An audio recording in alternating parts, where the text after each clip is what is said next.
पप्पा मी हे बोलायचं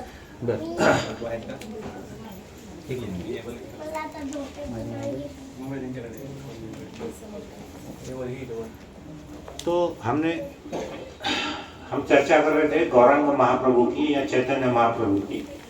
तो चैतन्य महाप्रभु के बेसिकली 3 नाम है, अलग अलग नाम है, 3 नाम है।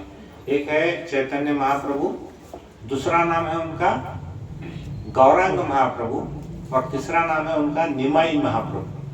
तो ये 3 नाम है वहाँ पे। और अभी मैं जैसे चर्चा कर रहा था कि हम लोग चैतन्य महाप्रभु को कृष्ण का अवतार ही बोलते हैं, कृष्ण ही बोलते हैं एक्चुअली। तो वो क्यों बोलते हैं उसके बारे में बहुत सारे शास्त्रों में उनका वर्णन है चैतन्य महाप्रभु का।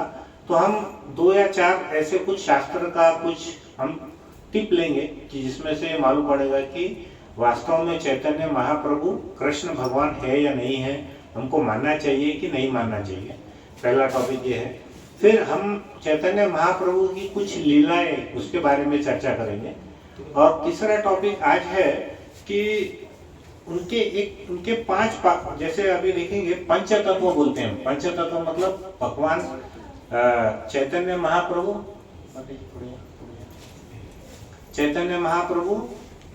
हम क्या बोलते हैं? जय श्री कृष्ण चैतन्य प्रभु नित्यानंद। तो चैतन्य महाप्रभु, जय श्री कृष्ण चैतन्य प्रभु नित्यानंद, नित्यानंद महाप्रभु। तो जो चैतन्य महाप्रभु है वो स्वयं कृष्ण भगवान है।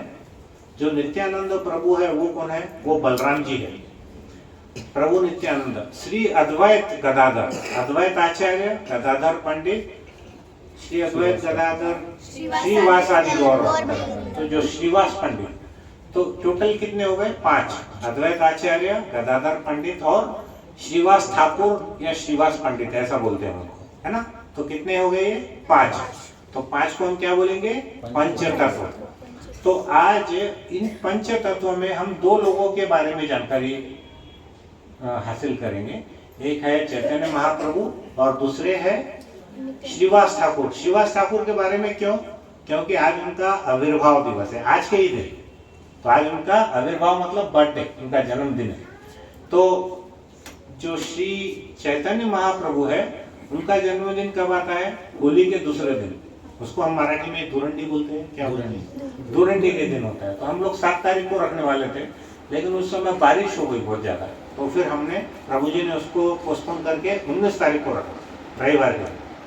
तो चैतन्य महाप्रभु का आविर्भाव दिवस और श्रीवास ठाकुर का आविर्भाव दिवस, हम दोनों को कंबाइन करके थोड़ा सा समझना चाहेंगे। मेरे पास में टोटल अभी 13 कहानियां हैं जिसको सुनने को 3 घंटे लगेंगे, लेकिन प्रभु जी ने पहले बोला 8 बजे बंद करने का। तो हम क्या करेंगे, जितना हमसे आज के लेक्चर में कवर होने वाला है उतना हम कवर करेंगे इसको। तो पहले हम 15-20 मिनट में चैतन्य महाप्रभु के बारे में कुछ समझने का प्रयास करेंगे। तो चैतन्य महाप्रभु का दूसरा नाम क्या है? गौरांग महाप्रभु। और तीसरा नाम क्या है? निमाई पंडित, है ना। उनका जो जन्म हुआ था नीम के झाड़ के नीचे हुआ था। तो उनके पहले जितनी भी उनकी बहनें पैदा हुई थी वो उनकी मृत्यु हो गई थी। आपको पता होगा पुराने ज़माने में बहुत सारे रोग होते थे, तो बहुत सारे जो बच्चे थे वो मर जाते थे। तो जब निमाई पंडित, जब ये हमारे चैतन्य महाप्रभु का जन्म हुआ तो सब पास पड़ोस के लोगों ने सोचा कि नीम कैसा रहता है, वास्तव में कड़वा रहता है। तो उन्होंने ऐसा डिसाइड किया कि इनका नाम हम निमाई रखेंगे, ताकि कड़वा सुनने के कारण कोई भूत प्रेत की उनके ऊपर बाधा नहीं होने वाली है। उन्होंने ऐसा रसगुल्ला या गुलाब जामुन नाम नहीं रखा उनका। क्या नाम रखा? निमाई, है ना। तो निमाई रखा, पंडित बाद में बने वो। तो उनका जो आविर्भाव दिवस है उसको कितने साल हो गए? करीब करीब 500 वर्ष हो गए। 500 वर्ष पहले अगर आप देखेंगे तो हमारे भारत भूमि में बहुत सारे संत हुए हैं। उस समय संत तुकाराम भी करीब करीब उसी समय हुए हैं, मीराबाई भी उसी समय हुई थी। इसके पश्चात चैतन्य महाप्रभु स्वयं भगवान बन के अवतरित हुए और भी बहुत सारे संत हुए उस टाइम पे। तो ये कब आता है? होली के दूसरे दिन, यानी धूली वंदन को उनका जन्म हुआ। कि हमने सुना है कि कई लोग अपने आप को बहुत बड़ा भक्त कहकर फिर स्वयं क्या करते हैं, अपने आप को भगवान घोषित कर देते हैं। हमने देखे ना कितने सारे भगवान हैं। अभी हम साउथ में देखेंगे, वहाँ पे बड़ा क्रेज है। साउथ में तो हर तीसरा चौथा आदमी अपने आप को क्या बोलता है, भगवान ही बोलता हूँ। हमारे प्रभु जी ने क्या बोला यहाँ पे, शिला प्रभुपाद ने, कि अगर कोई व्यक्ति भगवान है तो उसमें क्या क्या गुण होने चाहिए। भगवान में पहले 6 गुण बहुत ही महत्वपूर्ण है। क्या क्या है 6 गुण महत्वपूर्ण? सर्व आकर्षक होने चाहिए, उनको सबसे ज्यादा ज्ञान होना चाहिए, ऐश्वर्य होना चाहिए, यश होना चाहिए, बल होना चाहिए, और सबसे बड़ी बात प्यार, है ना। तो अभी हम देखते हैं इतने बड़े बड़े अरबपति खरबपति है, उनमें सब चीजें हैं, लेकिन त्याग है क्या? नहीं है। त्याग बहुत मुश्किल है ना। तो 6 चीजों में जो सबसे संपन्न है, सबसे उच्च है, वही क्या रहेगा? भगवान रहेगा। फिर क्या होता है, उनके शरीर पर, विशेष करके उनके हाथ पे और पैर पे विशेष प्रकार के चिन्ह रहते हैं। तो जैसे श्री कृष्ण और राधा रानी के पैरों पर अलग अलग चिन्ह थे। उनके चिन्ह क्या क्या थे? शंख थी, मछली थी, झंडा था, ऐसे बहुत सारे चिन्ह थे। अगर हमको कोई भगवान बोलेगा ना, तो सबसे पहले उसका हाथ पकड़ के बताना कि प्रभु जी बताओ आपके इसमें कौन सा चिन्ह है करके। तो हमारे पास में जितने भी जो भगवान बोलते हैं वो सब बोगस है। उनका कहीं शास्त्र में वर्णन है क्या? कहीं पे भी वर्णन उसका नहीं है। तो हमको कहाँ से मालूम पड़ेगा? ये साधु या शास्त्र से मालूम पड़ेगा। साधु कौन? जो गुरु शिष्य परंपरा में चले आ रहे हैं। ये बोगस साधु गुरु शिष्य परंपरा में जो चले आ रहे हैं उन साधुओं से और शास्त्र से हमको मालूम पड़ना चाहिए। तो उन्होंने क्या किया कि जैसे आप देखेंगे इनका जो वर्णन है चैतन्य महाप्रभु का, कितने सारे शास्त्रों में वर्णन है उसका। उनका है श्रीमद् भागवतम में है, भगवत गीता में है, रामचरितमानस में है, पद्म पुराण में है, स्कंद पुराण में है और गरुड़ पुराण में है, और भी बहुत सारे उनके प्रमाण हैं। तो हमको ये देखना चाहिए कि हमने भगवान किसको मानना चाहिए और किसको नहीं मानना चाहिए। तो वास्तव में चैतन्य महाप्रभु कौन है? स्वयं कृष्ण है, करेक्ट। तो वो क्या करते हैं कि भगवान ने क्या सोचा पहले कि देखो मेरे भक्त मेरा स्मरण करते हुए इतने ज़्यादा भावेश, उनका आवेश में आते हैं, बराबर है, भावावेश हो जाते हैं। और राधा रानी भी मेरा स्मरण करते हुए इतनी ज़्यादा एक्सटेसी में उत्तेजित होते हैं भाव में भगवान के। तो भगवान के पास में 6 गुण तो है जो अभी हमने करे, लेकिन सबसे बड़ा उनको एक कमी क्या थी? उनमें सबसे बड़ी कमी उनके पास एक क्या चीज़ की कमी थी? कोई बोल सकता है? एक चीज़ की भगवान के पास में कमी है। क्या है? वो ये जानना चाहते थे कि भक्तों को जो प्रेम आता है मेरे लिए, तो वो प्रेम कैसा रहता है। वो प्रेम भगवान उसको पता नहीं कर सकते, उसका आस्वादन नहीं कर सकते थे। भगवान के पास में सब है, यश है, बल है, ज्ञान है, हाँ सभी बातें हैं। थोड़ा कीर्तन करेंगे क्या 5 मिनट कि चलते रहने दें? हरे कृष्णा।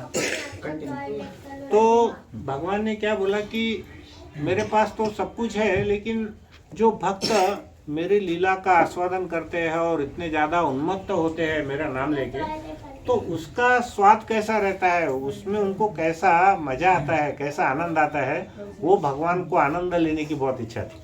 तो इसलिए क्या हुआ, भगवान ने क्या किया कि चैतन्य महाप्रभु ने राधा रानी के भाव को लेकर के, राधा रानी और कृष्ण दोनों एक ही शरीर में वो आ गए। पहले कैसा था, आत्मा एक थी लेकिन शरीर 2 थे। जब कृष्ण का अवतार था जब कैसा था, राधा और कृष्ण दोनों अलग अलग थे।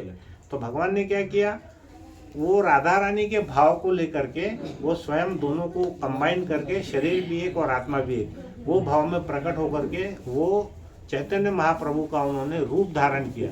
तो ये जो रूप है वो रूप कैसा है, उन्होंने भक्त का अवतार बोल के लिया। अभी तक भगवान जितने भी युग में आए थे वो कैसे थे, स्वयं भगवान थे, है ना। अभी आप देखिए सबसे पहले कौन आए थे, हिरण्यकश्यप के समय नरसिंह भगवान आए थे। उसके बाद में राम अवतार हुआ, भगवान रामचंद्र राम भगवान बोल के ही आए थे। उसके बाद में कृष्ण भी भगवान बोलकर ही आए थे। लेकिन कलयुग में इन्होंने क्या किया, अपने आप को भगवान नहीं बताया। ये कैसा अवतार है उनका, छन्न अवतार है। छन्न का मतलब क्या, छुपा हुआ। अब प्रश्न ये है कि भगवान अगर आए हैं तो उनके अवतार को छुपाने की क्या जरूरत है, बताइए।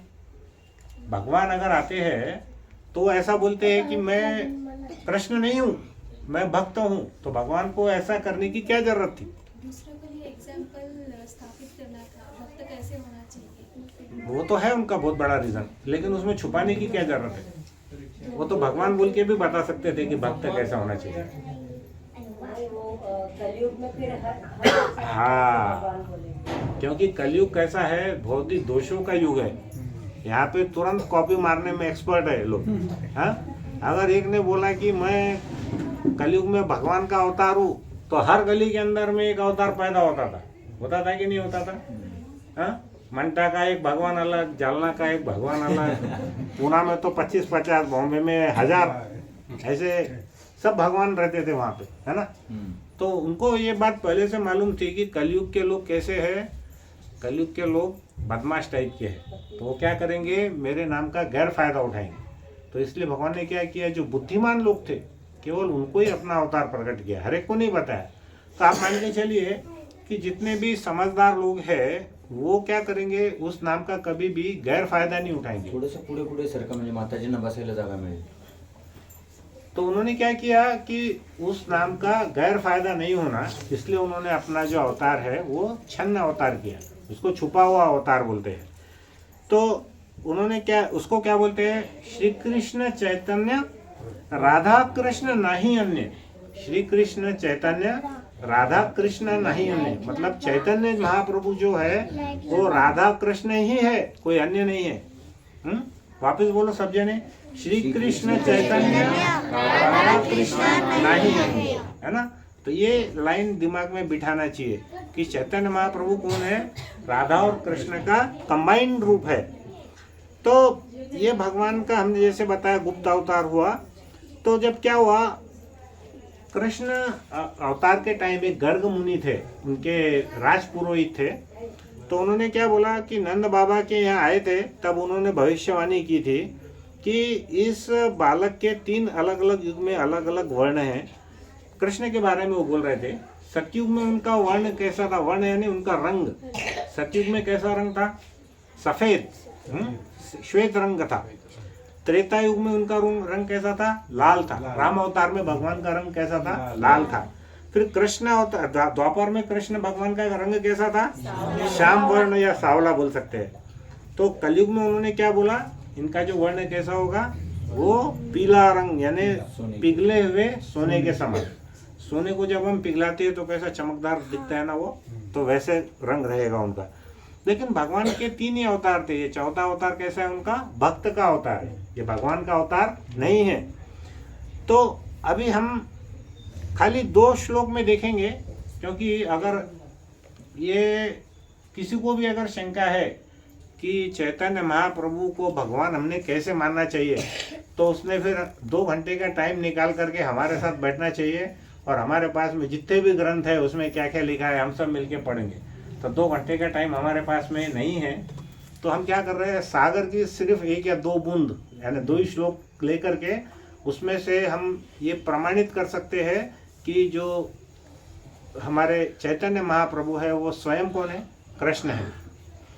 अब आप देखिए, मैं जब मायापुर में मैं और अन्य माता जी हम गए हैं पिछले बार, तो वहाँ पर फॉरेन के कितने लोग आए थे प्रभु जी, 14,000 लोग थे। 14,000 लोग थे। और जो लोकल के बंगाली लोग हैं वो तो 20-25 हज़ार लोग रोज के आते जाते रहते हैं। वहाँ जो अभी मंदिर बन रहा है वो मंदिर बन रहा है 1,800 करोड़ का, और उसमें ऐसे 14 अलग अलग ऐसे लोग बताने वाले हैं, पृथ्वी के नीचे के 7 लोग और पृथ्वी के ऊपर के 7 लोग। तो उसमें जो हम पाताल से लेके तलातल भूतल जितने भी लोग हैं वो, और हमारे ऊपर में जितने भी लोग हैं पृथ्वी के ऊपर में जो हमारे गोलोक धाम तक है, ऐसे टोटल कितने लोग हैं, 14 लोग हैं।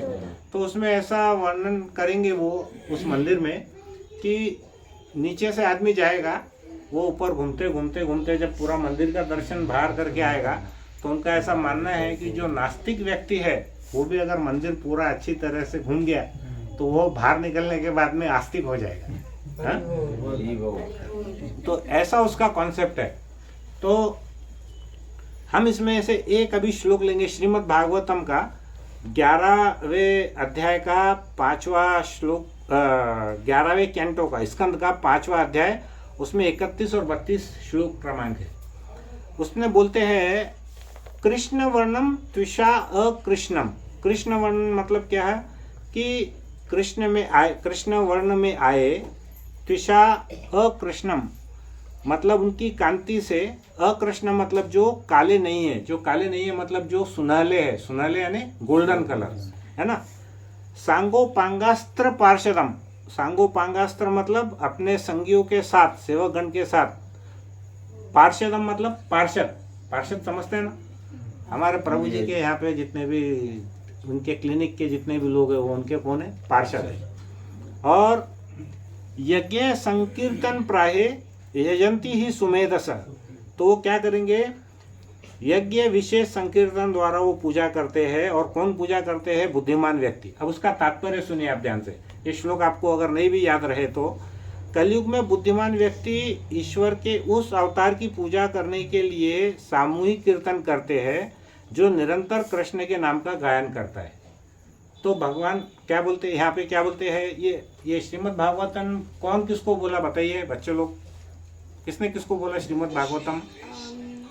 कृष्ण है, अर्जुन। हाँ, वो भगवत गीता है। श्रीमद् भागवतम किसने बोला?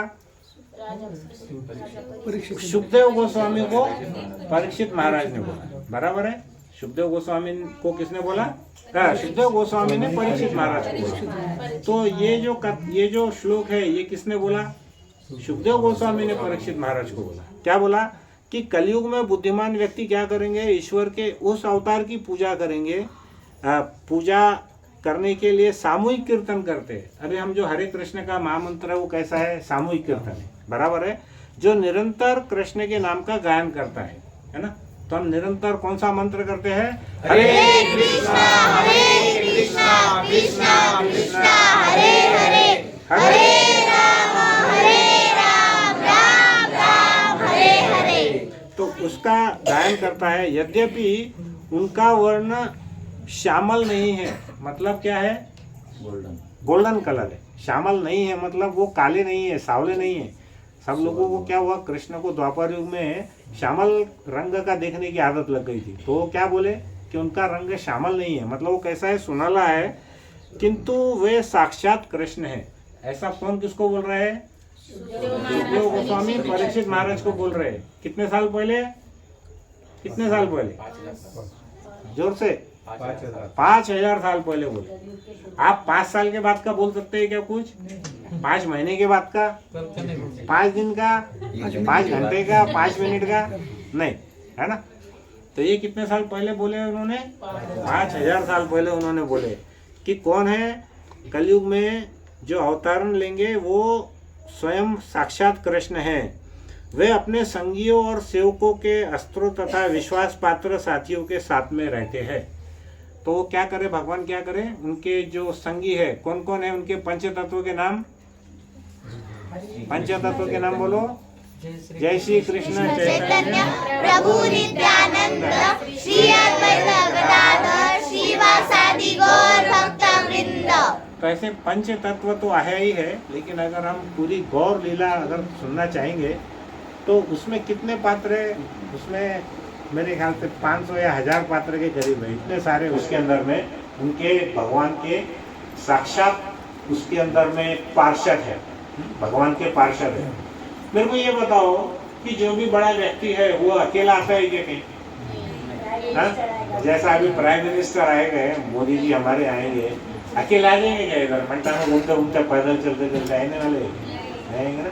क्या आने वाला है वो? आने के पहले क्या होने वाला है, क्या होने वाला प्रभु जी? पहले पूरा सिक्योरिटी टीम भेजेंगे, पूरा चेक करेंगे, उनका 1-1 मिनट का कार्यक्रम पूरा रहने वाला है। और उनके पहले सैकड़ों उनके जो जितने भी पार्टी के सदस्य हैं वो वहाँ पर आएंगे और उनका स्वागत करने के लिए वो रेडी रहेंगे। जब एक ब्रह्मांड में भारत एक डॉट है, उसके प्रधानमंत्री उनके लिए इतना हो सकता, तो पूरे ब्रह्मांड के जो विधाता है वो अगर आने के पहले वो कितने लोग रहेंगे उनके सेवा में पहले से, है ना, हजारों।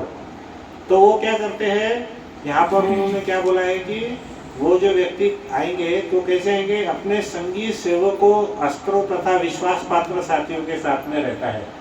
अब ये बताइए, नरसिंह भगवान का अस्त्र क्या था उस टाइम पे? उनके नाखून थे। उसके बाद में राम अवतार में क्या था? धनुष बाण था। उसके बाद कृष्ण अवतार में भगवान के पास क्या था? सुदर्शन चक्र। लेकिन आप देखेंगे जितने भी राक्षसों को भगवान ने अपने हाथों से ही मारा, है ना? जितने भी आप देखेंगे ना राक्षस, उनको अपने हाथों से मारा। फिर उसके बाद में क्या हुआ कि जब चैतन्य महाप्रभु का आविर्भाव हुआ तो उन्होंने क्या सोचा कि अब लोगों को मारना नहीं है, अब हमको क्या करना है, इनको भक्ति प्रदान करना है। तो उनका शस्त्र क्या है? हरे कृष्ण का महामंत्र है, ठीक है। तो उनके इस अस्त्र शस्त्र के साथ में हुआ है। तो जैसे मैंने पहले बोला था, वो नीम के पेड़ के नीचे पैदा हुए थे, इसलिए उनका जन्म क्या नाम से, उनको क्या बोला जाता है? निमाई। और दूसरा नाम क्या है? गौरांग प्रभु। क्यों बोलते हैं? उनका अंग कैसा है? गोरा, सुनहले रंग का। बहुत ज्यादा सुंदर दिखते थे। क्यों सुंदर दिखते थे? क्योंकि उनका जो शरीर की कांति है वो राधा रानी की थी, भाव भी राधा रानी का, इसलिए वो इतने सुंदर थे। अब इसमें से हम कुछ कहानी भगवान के बारे, और हम देखेंगे कि भगवान के जो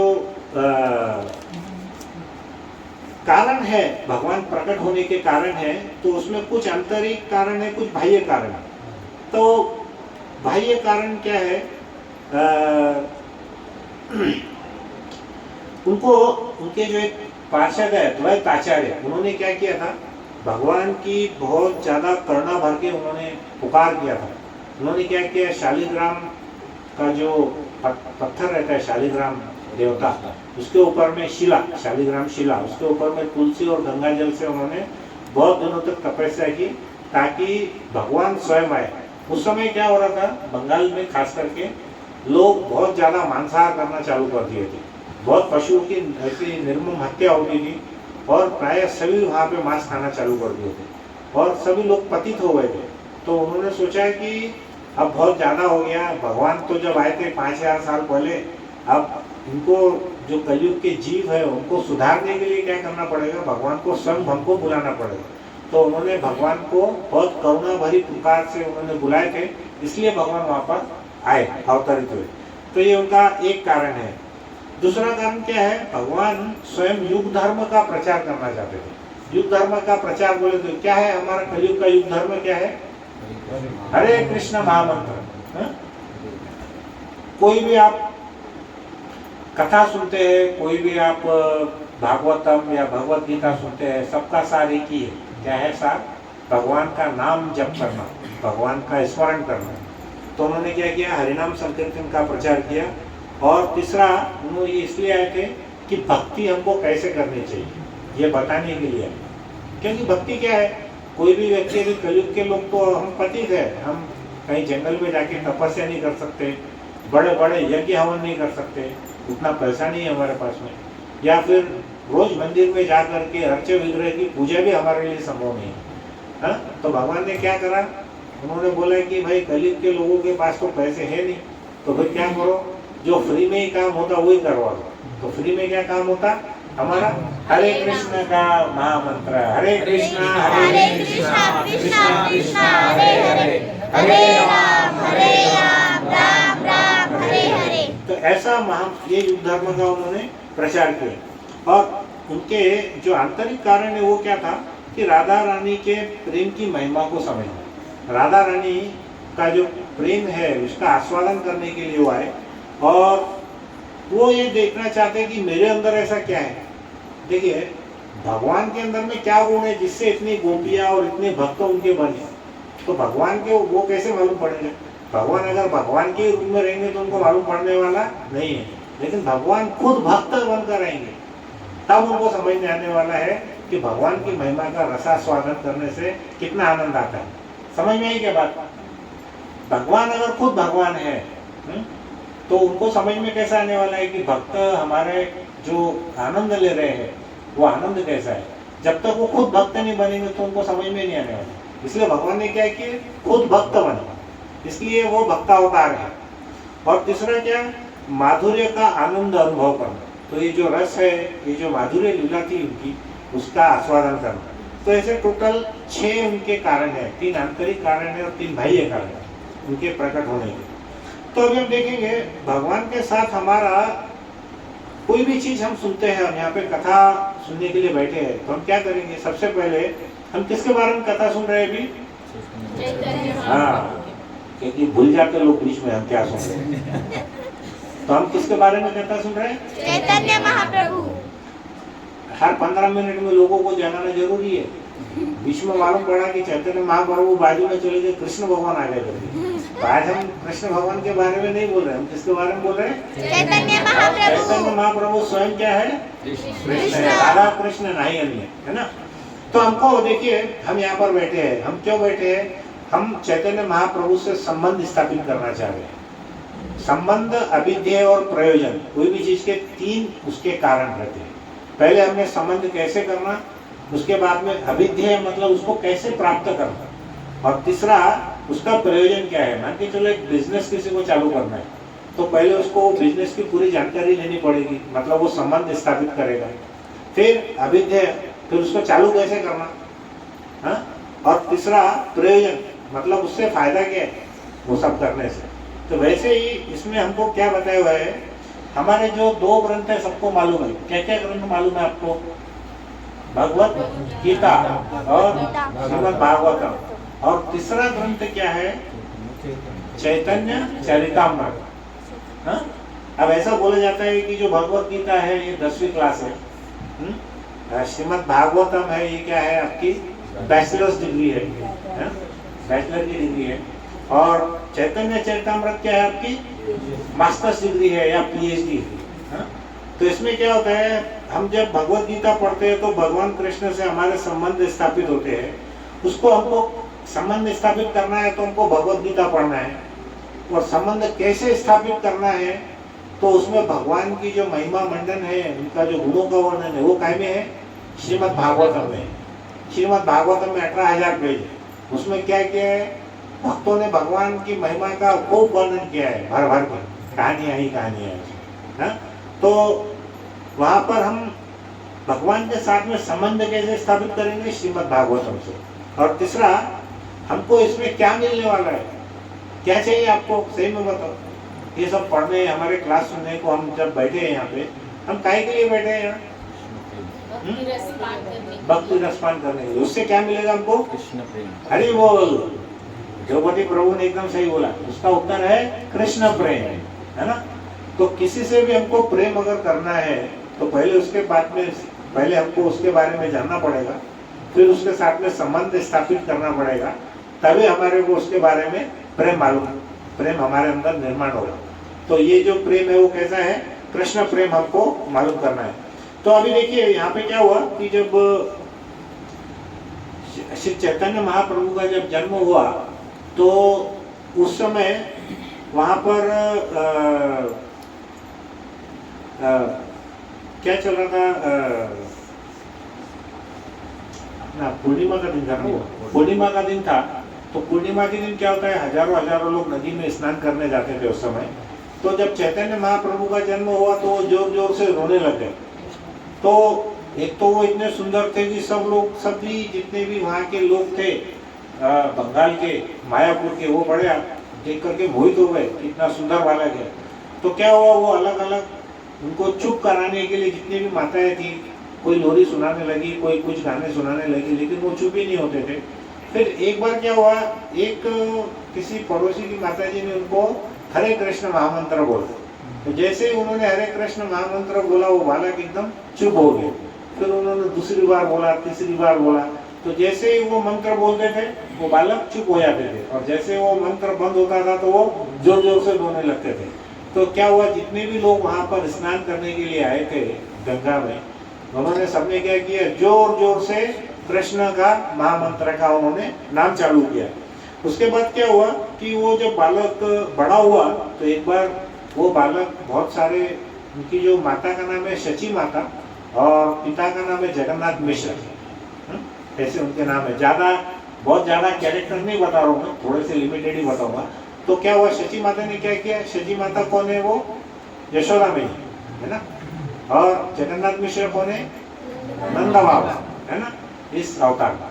तो ये शची माता ने क्या किया, अपने बालक को बहुत सारे जैसे आभूषण पहना दिए और वो देख देख के खुश हो रही थी। बालक उनके घर के सामने खेल रहा था, तो एक जो चोर था उसकी नजर थी इस बालक के ऊपर में। वो बहुत दिनों से देख रहा था कि अरे ये जो बालक है बड़ा सज धज के और स्वर्ण आभूषण पहन के आता है। तो वो ये फिराक में ही था कि कैसे इस बालक को मैं लेके जाऊँ इधर तो भी और पूरे उसके आभूषण उतार लूँ। तो उसने क्या किया, एक दिन जैसे ही मौका पाया उसने उसको उस बालक को अपने कंधे पर बिठाया और जब कोई नहीं देख रहा था तो उसको लेके चले गया। अब क्या हुआ कि वो चलते चलते कुछ दूर तक तो सही चला, फिर क्या हुआ, हमारे चैतन्य महाप्रभु निमाई पंडित ने उसके मस्तिष्क पे हाथ रखे, जैसे ही हाथ रखे उसको बुद्धि में भ्रम हो गया। तो वो क्या किया, पूरा 1.5 घंटे तक ऐसा घूम करके वापस वही घर पे आ गया। उसको समझे ही नहीं कि मैं किधर से निकला और मैं किधर आया। तो जैसे ही वहाँ आया तो वैसे ही बाकी के लोगों ने सब पकड़ लिया उनको और उसकी बहुत पिटाई की। तो फिर वो वहाँ से भाग गया और फिर कभी नहीं आया। उसके बाद में क्या हुआ कि एक बार वो नाग के साथ में खेल रहे थे। जब वो बालक अकेले थे, बहुत बड़ा सर्प आया, वो ऐसा कुंडली डाल के बैठ गया था। और ये जो निमाई था छोटा बालक, ये क्या किया, खेलते खेलते पहले तो उस सांप के साथ खेलने लगा और बाद में उसकी जो कुंडली थी कोयल की उसके ऊपर में बैठ के वो सो गया। तो सब लोग बड़े डर गए, क्या करना चाहिए। लेकिन प्रॉब्लम ऐसा था, अगर वो सांप को छेड़ते थे तो भी वो उसको काटने का डर था और नहीं छेड़ते तब भी उनको डर लग रहा था। तो वो वहीं खड़े रहे, उनको कुछ समझे ही नहीं। तो जब हमारे निमाई बालक की नींद पूरी हुई तो नींद में से उठे और वो उठ के बाहर आए और सांप आराम से चला गया। तो वो सांप कौन था, शेष नाग, अनंत शेष, बराबर है, बलराम के रूप में। तो ऐसा होता था। अब क्या हुआ, यहाँ पे हम देखेंगे कि एक बार वहां पर ये थोड़े बड़े हुए तो बहुत विद्वान पंडित थे, उनका नाम पड़ गया निमाई पंडित। क्या पड़ा, निमाई पंडित। तो एक कश्मीर का एक पंडित था, उसका नाम था केशव कश्मीरी। क्या नाम था, केशव कश्मीरी। तो वो शास्त्रार्थ करने में उसको बड़ा मजा आता कि वो वहां से निकला और शास्त्रार्थ करते करते वो कहाँ पहुंचा, उड़ीसा पहुंचा, फिर बंगाल पहुंचा। बंगाल में पहुंचने के बाद में उसने पूछा वहां के लोगों से कि यहाँ पर सबसे विद्वान व्यक्ति कौन है। तो बोले क्यों, बोले मैं उसके साथ में शास्त्रार्थ करूंगा। तो वो क्या करता था, जहाँ जहाँ जाता था शास्त्रार्थ करता था और जो भी व्यक्ति उससे हार जाता था तो ऐसा वो, जैसे हमारे पास स्टैम्प पेपर रहता है ना, वैसा उसके पास एक बड़ा लेटर था, उस पर लिखता था कि मैं केशव कश्मीरी पंडित से हार गया हूँ, ऐसा लिख के, और उसको बड़ा आनंद मिलता था। मैं हमेशा बोलता, जैसे जो एक आधे पहलवान रहते ना, उनको अगर महीने 15 दिन में 2-4 को मारे ठोके नहीं तो उनको भी चैन नहीं आती, परेशान हो जाते। जो दिमाग के ज़्यादा होशियार रहते वो क्या करते, उनको भी ऐसा प्रॉब्लम रहता, कुछ तो भी शास्त्रार्थ करना, कुछ तो भी किससे डिस्कशन आर्ग्यूमेंट, उनको नींद नहीं आती जब तक। तो उसका वैसा स्वभाव था। फिर क्या हुआ, ऐसा चलते रहा। फिर उसने क्या किया, 1 घंटे के अंदर में गंगा नदी के ऊपर में करीब करीब 60 श्लोक उसने बनाए और वो श्लोक उसने किसको सुना दिए, चैतन्य महाप्रभु। तो सभी ने बोला एक्चुअली कि हमारे निमाई पंडित बड़ा विद्वान है। तो पहले तो निमाई पंडित जब उसको देख के आए तो निमाई पंडित बोले, नहीं नहीं प्रभु जी, मुझे तो कुछ नहीं आता, मैं तो बालक हूँ, आप तो विद्वान है। वो तो नम्र थे। लेकिन ये बोले, नहीं नहीं तुम बालक है तो क्या हो गए, हम तो 100 जनों ने बोल दिया कि सबसे विद्वान आप हो, तो आपको तो मेरे साथ में शास्त्रार्थ करना ही पड़ेगा। अब ऐसा बोले तो बोले ठीक है, मैं कोशिश करता हूँ। ऐसे भाव से उन्होंने क्या किया, जब उनका शास्त्रार्थ चालू हुआ तो उन्होंने गंगा नदी के ऊपर में 1 ही घंटे में 60 श्लोक बना दिए। किसने, केशव कश्मीरी। तो उन्होंने फिर पूछा कि इसमें कुछ कमी है क्या, इसको पूछा निमाई पंडित। केशव कश्मीरी ने पूछा कि ये जो श्लोक मैंने बनाए हैं इसमें कुछ कमी है क्या। तो उन्होंने बोला कि देखिए आपका जो 32वां नंबर का श्लोक है उसके अंदर में ये कमियां हैं। तो वो इतना आश्चर्यचकित हो गया, अरे 60 मिनट में 60 श्लोक तो याद किसी को सुनने में नहीं आते, इनको तो श्लोक भी याद है पूरे के पूरे, 60 के 60 श्लोक याद है। तो उसमें उन्होंने उसमें बहुत सारी कमियां थी, वो कमियां उसको बताई। तो वो बिल्कुल बहुत ही ज़्यादा ऐसा शौक था वो कि ऐसा कैसे हो सकता है। ऐसा बहुत देर तक उनका शास्त्रार्थ चला। तो वो बाद में बड़ा वो व्याकुल हो गया कि आज तक इतना कंपटीशन मैंने किया लेकिन इतना विद्वान व्यक्ति तो मैंने देखा ही नहीं। तो ऐसा 1 दिन 2 दिन चलते रहा। जब तीसरा दिन था तो रात में क्या हुआ, सरस्वती माँ उनके सपने में और उसको बोली कि देखो तुम जिसके साथ में शास्त्रार्थ कर रहे हो वो दूसरा और कोई नहीं है, स्वयं कृष्ण भगवान। तो तुम उनसे शास्त्रार्थ करो मत, वो करने से तुमको कुछ फायदा नहीं होने वाला है। तो वो तो बेचारा पहले ही डरा हुआ था। जैसे ही उसको सरस्वती माँ ने बोले तो बड़ा खुश हो गया कि चलो अब मेरी इज्जत भी सही सलामत रहने वाली है। तो वो क्या किया, तीसरे दिन गया और वो निमाई पंडित के चरणों में गिर गया और उसने अपनी पराजय को स्वीकार कर लिया। उसके पश्चात क्या हुआ कि वहाँ पर 2 लोग थे जिनका नाम था जगाई और मदाई। बहुत साल पहले आपने सुने देगा रंगा बिल्ला, सुनेगा ब्रो जी, बहुत साल पहले की बात है। मर्डर ऑर्डर करते थे वो, जो शायद मेरी एज के उनको उन्होंने सुने होंगे। इधर आपके बागवानी या क्या पता कहीं मानवर वहाँ पे थे वो 2 गुंडे, तो बहुत मर्डर ऑर्डर करते थे वो, तो बहुत फेमस थे, नोटोरियस थे। फेमस मतलब नेगेटिव फेमस। वैसे हमारे थे जगाई मदाई। तो ये क्या करते थे, जो हमारे 4 नियम जिसका आप पालन करते हैं, क्या क्या 4 नियम पालन करते हैं, नशा पान नहीं करना, जुआ नहीं खेलना, परिस्थिति संग नहीं करना और क्या मांसाहार नहीं, है ना। तो ये थे तो ब्राह्मण कुल के, लेकिन ये चारों खाली यही चीजों का सेवन करते थे और भक्षण करते थे जो निषेध है हमारे शास्त्रों। तो ऐसा बोला जाता है कि इनके इतने पाप थे कि यमलोक में जो उनका अकाउंटेंट था, यमदेव का क्या नाम उनका, चित्रगुप्त, उसकी पूरी किताब भर गई अकाउंट से लिखते लिखते। प्रभु जी एक लेक्चर में बोले कि वो एक दिन में इतने पाप करे कि हम पूरी जिंदगी में भी शायद उतने पाप नहीं करेंगे। इतने बड़े पापी थे। कौन थे, उनका नाम क्या था, जगाई और मदाई। तो क्या हुआ, चैतन्य महाप्रभु बड़े अपने पार्षदों के साथ जमा हो गए। उन्होंने क्या किया, नित्यानंद प्रभु और एक हमारे नामाचार्य है, नामाचार्य का नाम क्या है, हरिदास ठाकुर। हरिदास ठाकुर वो क्या करते थे, कितनी माला करते थे दिन में, 192। कितनी, 192, मतलब वो 22 घंटे माला करते थे और 2 घंटे में वो सोते भी थे, प्रसाद भी लेते थे और जो कुछ बाकी के काम थे वो भी करते थे। तो वो नामाचार्य हरिदास ठाकुर और उनके जो फर्स्ट एक्सपेंशन है नित्यानंद प्रभु यानी स्वयं कौन है, बलराम जी। तो उनको दोनों को उन्होंने क्या बोला कि आप जाकर के प्रत्येक घर घर में मेरे नाम का, हरे कृष्ण के नाम का प्रचार करो। तो ये दोनों हर जगह जाते थे और बड़े विनीत भाव से प्रार्थना करते थे कि आप भगवान का नाम लो, भगवान का नाम लो। तो ऐसा जब करते करते वो क्या करें, जगाई मदाई के पास भी चले गए।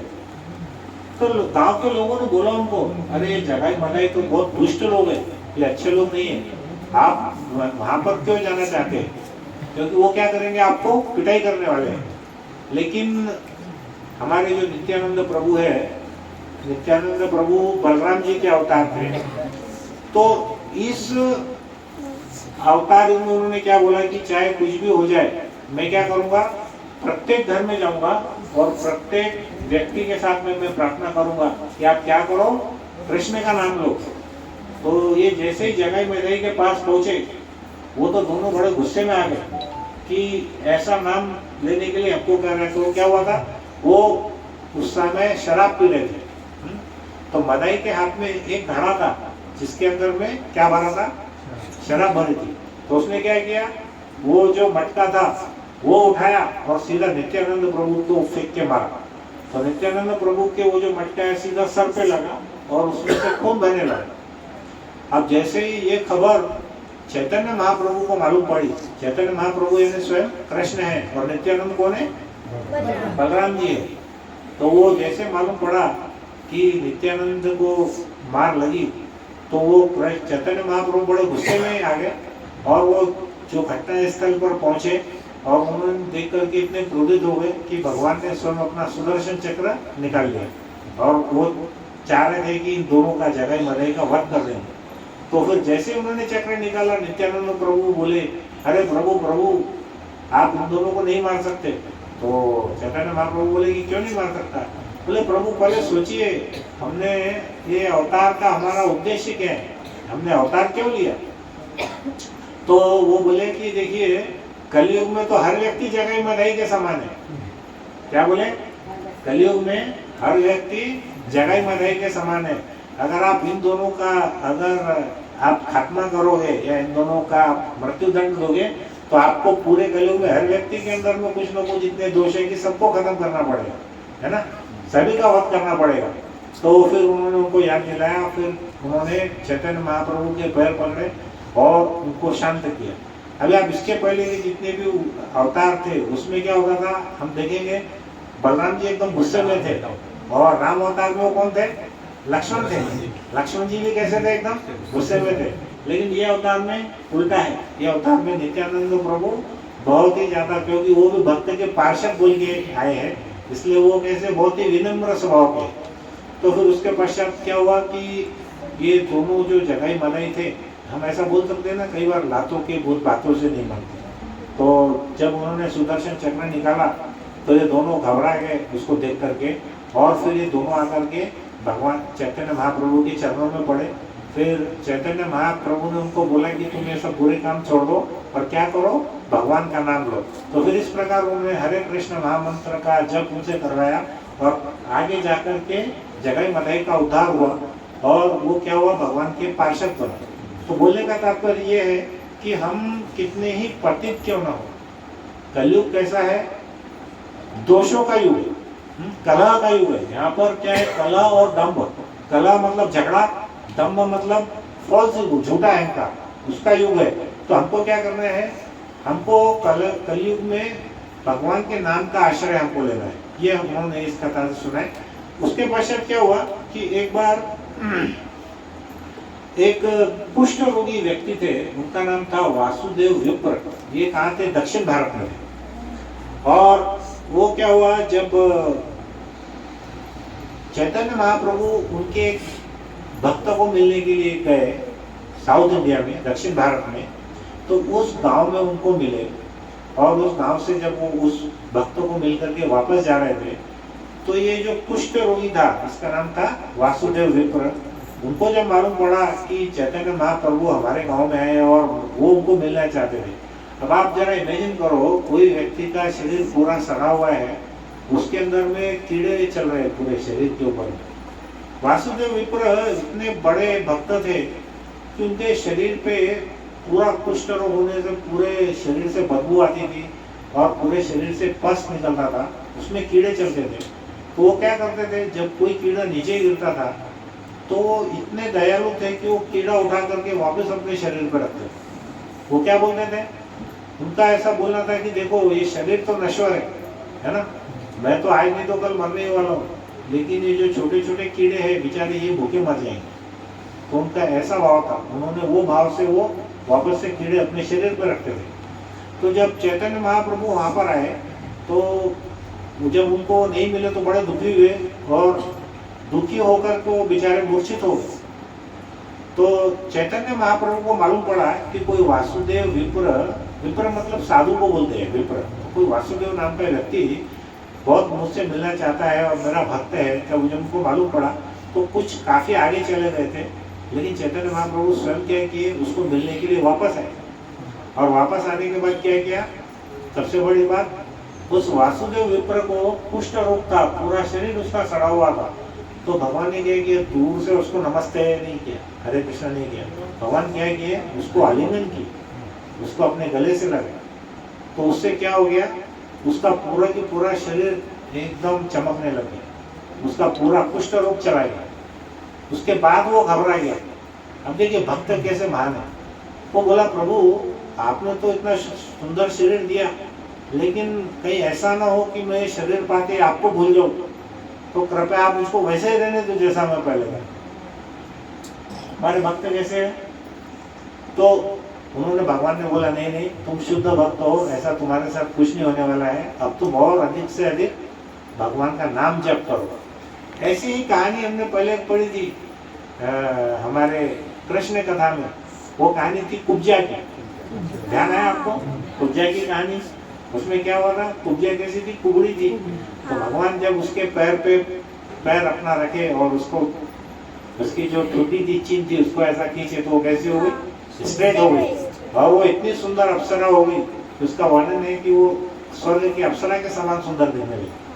तो भगवान क्या करते हैं, जिसके ऊपर में भगवान कृपा करते हैं उसका उद्धार होना निश्चित है। अभी देखिए इसमें एक भगवान का ये जो गुण है इसमें और कृष्ण भगवान के गुण में क्या फर्क है। जो कृष्ण का अवतार है वो कैसा है, माधुर्य। राम का अवतार कैसा है, मर्यादा, मर्यादा पुरुषोत्तम। तो राम भगवान का अवतार कैसा है, मर्यादा पुरुषोत्तम का है। कृष्ण भगवान का अवतार कैसा है, माधुर्य भाव में। वो क्या करते हैं, जितने भी गोप गोपी के साथ में, उनके माता पिता के साथ में, पूरे वृंदावन वासी के साथ में वो माधुर्य भाव में रहते हैं। लेकिन चैतन्य महाप्रभु का जो अवतार है वो कैसा है, अवधार्य। अवधार्य का मतलब क्या है, उदारता से भरे हुए। अभी आप देखिए जैसे हम वृंदावन में जाते हैं तो वृंदावन में हमारे आचार्य ऐसा बोलते हैं, अगर आपने एक पुण्य किया, अच्छा कर्म किया तो उसका 100 गुना तुमको पुण्य का फल मिलता है। एक पाप किया तो तुमको 100 पाप लगते हैं। कहाँ पे, वृंदावन में। लेकिन अगर आप मायापुर जाते हैं तो मायापुर में कैसा है, भगवान इतने उदार है कि आप अगर एक पुण्य करते हैं तो आपको 100 पुण्यों का फल मिलता है। लेकिन अगर आपसे गलती से कोई पाप हो गया, गलती से, जानबूझकर नहीं, गलती से पाप हो गया तो उसका पाप का दंड आपको नहीं लगता है। तो भगवान कैसे यहाँ पर औदार्य है। तो वृंदावन को माधुर्य धाम बोलते हैं और मायापुर को औदार्य धाम बोलते हैं। दोनों में ये फर्क है, ठीक है। तो यहाँ पर इसमें हम देखेंगे कि कृपा में क्या फर्क है, मालूम है आपको। कृपा हमेशा न्याय के ऊपर रहती है। न्याय हमारी योग्यता से मिलता है। मान के चलिए हमारा घर किसी के कब्जे में चला गया और हमने कोर्ट में केस किया, तो न्यायाधीश क्या करेंगे, वो देखेगा कि वो घर वास्तव में आपका है या उसका है, किसका है। तो इसमें आपकी योग्यता है तो आपको देगा, और आप अगर गलत है तो आपको नहीं देगा। लेकिन जो कृपा है वो न्याय के ऊपर है। वो घर आपका नहीं भी है लेकिन भगवान की कृपा उसके ऊपर हो गई तो न्यायाधीश के दिमाग में वो कुछ ऐसा डिसीजन डाल देगा कि वो घर आपको जबरदस्ती फुकट में मिल जाएगा। है कि ध्यान में। तो ये प्रभु हमारे कैसे, भगवान कैसे है, ये कृपा वत्सल है। कौन, चैतन्य महाप्रभु। तो कृपा कैसा रहता है, जो व्यक्ति बहुत ही अयोग्य है और अपात्र है उसको भी कृपा मिल सकती है। उसकी योग्यता के हिसाब से, न्याय के हिसाब से नहीं है। न्याय के ऊपर क्या है, कृपा है। अगर भगवान की कृपा हो गई तो उसको क्या होगा, अपात्र व्यक्ति को और अयोग्य व्यक्ति को भी मिल सकती है। और भगवान, और उससे भी बड़ी कृपा कौन सी होती है, कृपा में अहेतु की कृपा। अहेतु की मतलब बिना किसी हेतु के, बिना किसी पर्पस के, बिना किसी उद्देश्य के जो हमको कृपा मिलती है उसको बोलते हैं अहेतु की कृपा। मतलब अभी आप देखेंगे वासुदेव विप्र पे अहेतु की कृपा हुई, पूज्य के ऊपर में अहेतु की कृपा हुई। हमने एक कहानी पहले पढ़े थे कोलावेचा, श्रीधर कोलावेचा की। उसमें भी देखे थे हमने, श्रीधर कोलावेचा को भगवान ने बुलाया था श्रीवास आंगन में और उसको बोला था कि तुमको क्या मांगना है मांगो। उनको बोला तीनों लोग में आपको क्या चाहिए वो मैं देने के लिए तैयार। वो क्या करते थे, कोलावेचा केले बेचते थे, केले के पत्ते बेचते थे। उसको बोले कि तुमको तीनों लोग में क्या चाहिए बोलो। अब हम तो पागल ही हो जाते थे, ऐसा वो बता रहे, लिस्ट निकालते थे लंबी से, ये भी दो वो भी दो, है कि नहीं। तो श्रीधर कोलावेचा क्या बोला कि प्रभु मुझको कुछ नहीं चाहिए, अगर आपको मुझे अगला जन्म देना भी है तो मुझको यही केले के पत्ते बेचने वाला कोलावेचा ही बनाइए। लेकिन उसमें एक ही शर्त है कि आप मेरे उस केले की दुकान पे आना और रोज मेरे साथ में 2-3 घंटे झगड़ा करना, और जो 5 आने का जो पदार्थ है उसको तुम दुआ नहीं देना, लेकिन आप हमेशा मेरे से झगड़ा करना। ऐसा उसने भगवान से मांगा। तो जो भगवान के शुद्ध भक्त है वो कैसे है, वो कभी लालची नहीं होते, वो लिस्ट लेकर के नहीं जाते। वो क्या चाहते हैं, हमेशा भगवान का प्रेम चाहते हैं। हिज ग्रेस राधेश्याम प्रभु एक लेक्चर दे रहे थे तो उन्होंने बोला कि भगवान अगर सडनली कहीं प्रकट हो जाए तो आप उनसे क्या मांगोगे। मैंने पिछले बार भी बताया था। क्या मांगेंगे भगवान जी अगर सब प्रकट हो गए तो? ऐसा समझ लीजिए आप हरे कृष्ण की माला कर रहे, एकदम ऐसे ध्यान मस्त हो गए, आ गए भगवान सामने, हाँ सांगा तुम्हाला काय पाहिजे, फिर आपण बैठे इधर, अरे क्या क्या, अरे अब तो तैयारी नहीं की, क्या मांगेंगे, हाँ? तो अपने दिमाग में आएंगे, समझो 2 चीज मांगे तो हमको तो 2 होगा, अरे 4 भूल गए, 4 मांगे तो अरे 8 भूल गए, है ना? ऐसा हो सकता ना? तो उसके लिए क्या है, पहले से प्रिपेयर करना पड़ेगा ना, लिस्ट होगी। ऐसा समझिए कि भगवान आ गए सडनली, हम बहुत अच्छी माला कर रहे हैं, जप कर रहे हैं, श्रवण कीर्तन सब कर रहे हैं, तो क्या मांगेंगे? भक्तों का संग क्लोज है, लेकिन उससे भी ऊंचे आंसर बताया। ये मेरे को पहले ध्रुव महाराज की कथा में था। ध्रुव महाराज ने क्या करे, पहले उनको बोले कि जो मेरे परदादा के पास में लोग है उससे भी बड़ा लोग होना। भगवान ने क्या किया, शंख उसके सिर पे लगाए, एकदम पूरा चेंज हो गया माइंड। और बोले प्रभु जी मैं तो हीरा मांगने के बजाय कांच का टुकड़ा मांग रहा था, मेरे को वो नहीं होना, मेरे को क्या दो आप, भक्तों का संग दो। यहाँ तक भी सही था, लेकिन इस तरह से राधेश्याम प्रभु ने उसको ऊपर भी बताया था। वो क्या मालूम, वो बताया उन्होंने श्रद्धा। क्या भक्तों का संग कब चाहिए, जब आपके अंदर श्रद्धा है। नास्तिक आदमी को भक्तों का संग चाहिए क्या? हाँ, जैसे हमारी भौतिक करेंसी रुपया पैसा है, डॉलर है, पाउंड है, वैसे आध्यात्मिक करेंसी क्या है, श्रद्धा। तो हमको क्या करना है, ज्यादा से ज्यादा हमें श्रद्धा कैसे आए, इसलिए हमको श्रवण करना चाहिए, कीर्तन करना चाहिए, भगवान की कथा सुननी चाहिए। श्रद्धा सबसे पहले जागृत कहाँ से होगी, हमारे कानों से, है ना? हमारे आचार्य बोलते हैं श्रीमद् भागवतम को भगवान को कैसे देखना चाहिए बोलते हैं मालूम है, कानों से देखना चाहिए बोलते, कानों से देखना चाहिए। तो कानों से कैसे देखेंगे, अगर हम कथा में आते हैं, श्रवण करते हैं, भगवान का नाम हमारे कान में जाता है, तो हमारी श्रद्धा उसके अंदर में धीरे धीरे बढ़ने वाली है। अगर हम कभी भी आप देखिए, अगर आप माला करते हैं तो अगर आप लेक्चर नहीं सुनेंगे, कहानी नहीं सुनेंगे, कथा नहीं पढ़ेंगे, तो कुछ समय के बाद आपकी माला धीरे धीरे कम होने वाली है। तो जो हम भगवान का जप करते हैं, क्योंकि हम इतने महान आचार्य नहीं है कि हमारे अंदर में ऐसे अष्टविकार गुण आ जाएंगे, उत्तेजना आ जाएंगी, हमारे रोम के बाल खड़े हो जाएंगे, आंखों में आंसू आएंगे, ऐसा कुछ नहीं होने वाला है। तो हमको इसके लिए क्या करना पड़ेगा, हमको श्रवण करना पड़ेगा, है ना? तो अभी जितने भी हमारे YouTube के चैनल है जिसमें बहुत अच्छी अच्छी कथाएं आती रहती है, वो कथाएं हमको सुनना चाहिए। माताओं के पास टाइम नहीं रहता तो वो जब खाना बनाती है, कुकिंग करती है, जब उन्होंने सुनना चाहिए। प्रभु जी भी जैसे हमारे कैलाश प्रभु, वो क्या करते हैं, मैं इनकी दुकान पे गया था तो ये क्या कर रहे थे, अगर कोई कस्टमर नहीं है तो ये हरे कृष्ण की माला कर रहे थे, भगवत गीता पढ़ रहे थे। तो हमको धीरे धीरे, कभी ये जो बोलता है ना कि हमारे पास में समय नहीं है, एक्चुअली सबसे निकम्मा आदमी वही है। जितना बड़ा व्यक्ति है वो उतना समय निकालता है, मालूम आपको? जो आदमी जितना बड़ा है ना उसके पास उतना ज्यादा समय रहता है। समय नहीं है कौन बोलता है, जो लेजी आदमी है, आलसी आदमी है, जिसकी इच्छा नहीं है, वो बोलता है मेरे पास में समय नहीं। तो हमको क्या करना है, ज्यादा से ज्यादा उसमें भगवान का श्रवण कीर्तन हमने करना चाहिए। इसमें और भी बहुत सारी कथाएं हैं, लेकिन अभी हमारा समय यहाँ पे समाप्त हो गया।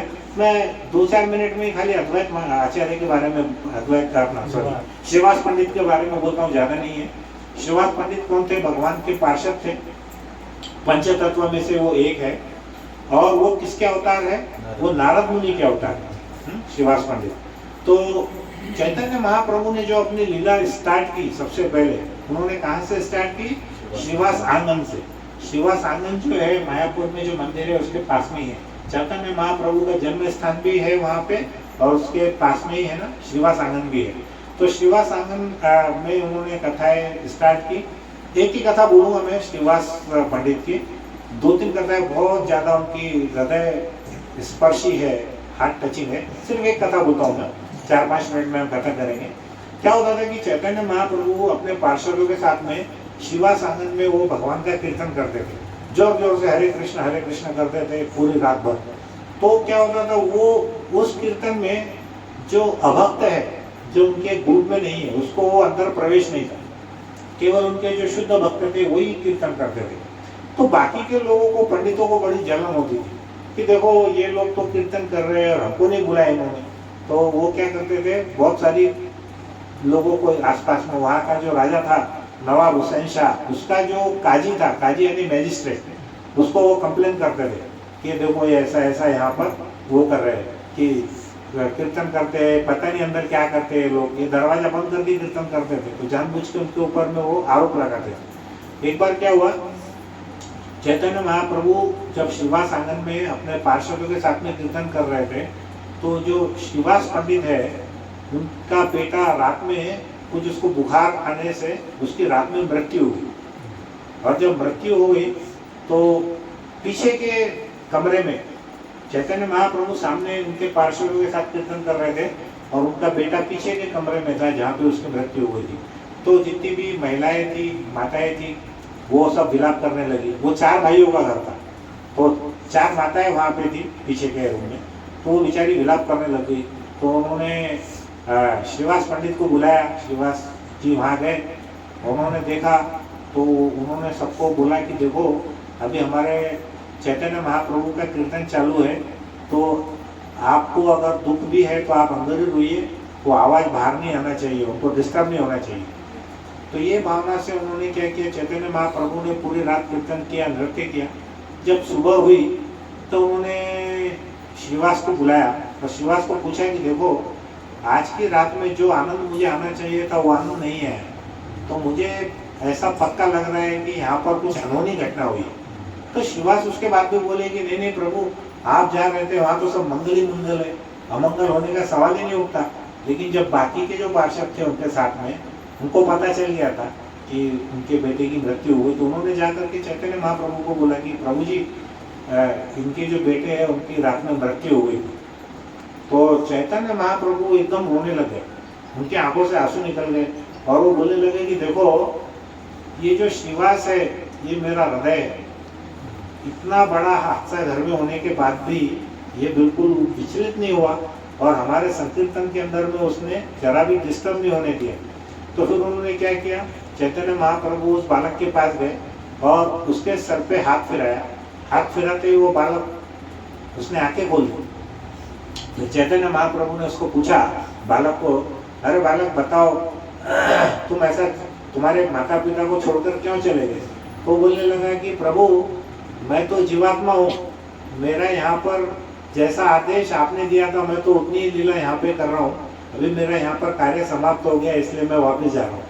तो ऐसा बोल करके उसने फिर से आंखें बंद कर ली। लेकिन जब उनके माता पिता और बाकी लोगों ने ये बात सुनी तो उनका जो दुख था वो दुख एकदम कम हो गया।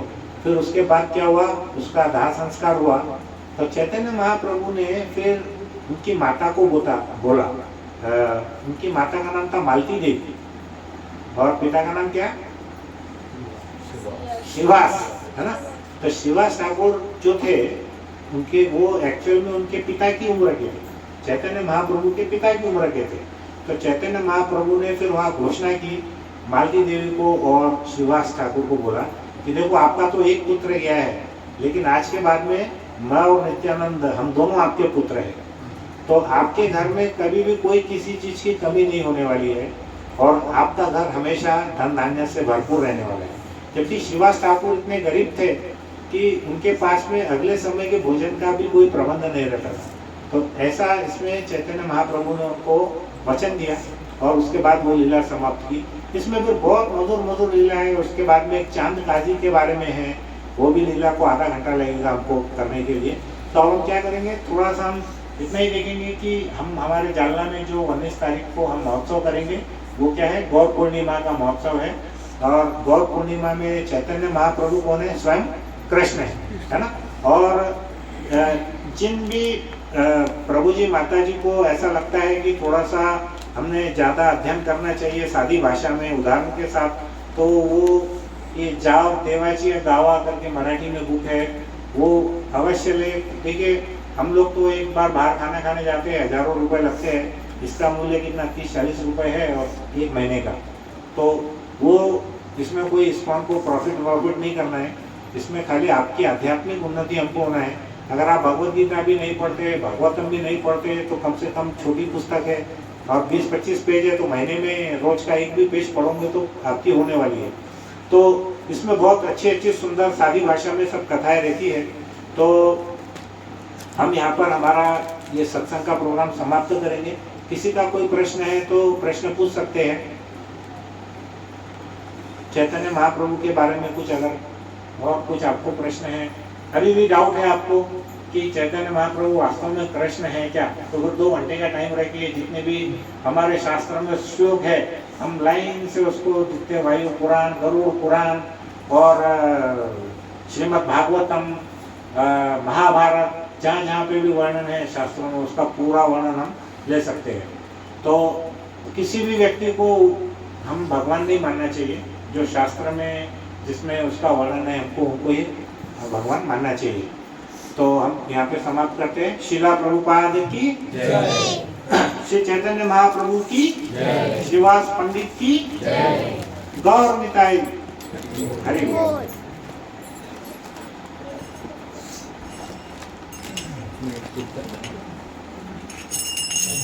पाँच मिनट कीर्तन करिए। प्रभु जी करेंगे। प्रभु जी करते हैं।